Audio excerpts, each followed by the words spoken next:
That protest scheduled to start in the next hour. At the same time, City Council plans to hear from people upset about police using tear gas to break up the protests last week. That meeting is set to begin at 5:30 at the Huntsville City Hall. Way 31's Alexis Scott asked the organizer of tonight's protest what changes he would like to see.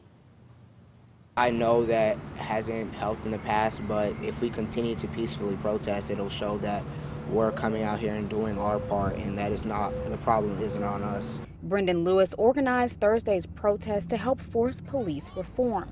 We've seen several protests in North Alabama since police killed George Floyd last month in Minneapolis, and Lewis hopes it creates change. There's something in the air that's different about this one, and I feel like this is going to be the final push and that we're actually really going to get things done this time.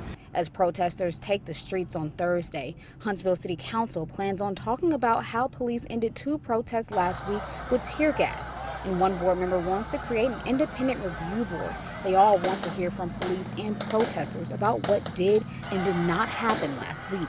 Lewis plans on making his voice heard, protesting on the streets and talking to council members in the meeting. It does give me hope that people are trying to hold the police accountable, but it's just about going through with those steps. It looks nice, but we have to actually go through with those steps and actually make that change. Lewis told me he knows there have been several protests and there will possibly be several more until change is made here in Huntsville and across the state of Alabama. Reporting in Huntsville, Alexis Scott, Way 31 News.